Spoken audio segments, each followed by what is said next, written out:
JD Vance has managed to become quite popular since becoming Trump's vice presidential pick, but not for the reasons he would prefer. Whether it's his political flip-flopping, his questionable social media activity, or the more personal embarrassments that have surfaced, Vance has repeatedly found himself at the center of public scrutiny. And just when you thought it couldn't get any worse for him, a new resurfaced Facebook post has emerged that could be the most damaging yet. But we'll go ahead and touch on that in a moment because I first want to revisit some of the more embarrassing moments from JD Vance's past. Let's start with the drag photos that made the rounds on social media. Now, while dressing in drag isn't inherently embarrassing, and here on the left we actually encourage personal expression, but what makes these photos particularly awkward for Vance is the stark contrast that they draw with his public persona today. Vance has aligned himself with a political movement that often demonizes drag culture, yet here he is, captured in photos that seem to suggest a very different side of him. The hypocrisy is almost too rich. Then there's that infamous high school photo of him posing with girls at urinals. A moment that would be bizarre for anyone, let alone someone trying to maintain a serious political image. The internet never forgets, and for Vance, these images are like a permanent shadow, raising questions about his judgment and consistency. But it doesn't stop there. JD Vance has a history of saying things that come back to haunt him. Remember when he was saying that he was just another kid from the Rust Belt, while at the same time capitalizing on his memoir and becoming close to mega wealthy tech power brokers?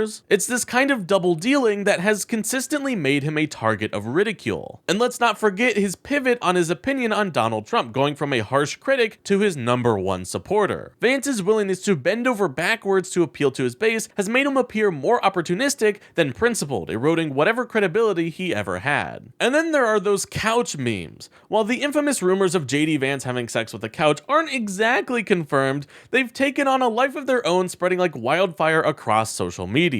Because the real issue here isn't whether the meme is true or not, it's that Vance seems like the kind of person who would do something like that. Like, it's almost believable for JD Vance given his track record of bizarre and out-of-touch behavior. And the very fact that so many people are willing to believe this meme speaks volumes about the kind of character JD Vance has portrayed to the public. These moments collectively paint a picture of a man who's not just out of touch, but also deeply inconsistent in his values. They reflect a pattern of behavior that's not just embarrassing, but also indicative of a larger problem: JD Vance's struggle to define who he really is in the public eye. And now, just when you thought it couldn't get any worse, another gem from his past has resurfaced. A Facebook post from years ago that's about to make JD Vance's life even more complicated. And what he said might surprise you, so let's go ahead and take a look at that. So in this Facebook post, he said, "Thanks to the scumbag who broke into my car and stole thousands of dollars worth of property, plus a ton of identifying paperwork. And extra thanks to the police officer who treated me like a scumbag until they found out that the items stolen included my Marine Corps discharge papers. I'm not sure whether to hate the cops or criminals more right now." So it's pretty astounding to see JD Vance, a man who has spent the last few years pandering to a base that is overwhelmingly pro-law enforcement, expressing such blatant anti-cop sentiments. This post reveals a very different side of Vance, one that's angry, resentful, and openly critical of the police. And for someone who just recently attended a Back the Blue press conference, this kind of language is not just hypocritical, it's damaging to his image. It shows a clear disconnect between the persona Vance is trying to sell to his supporters and the reality of his past views. And let's not forget the broader implications for Donald Trump.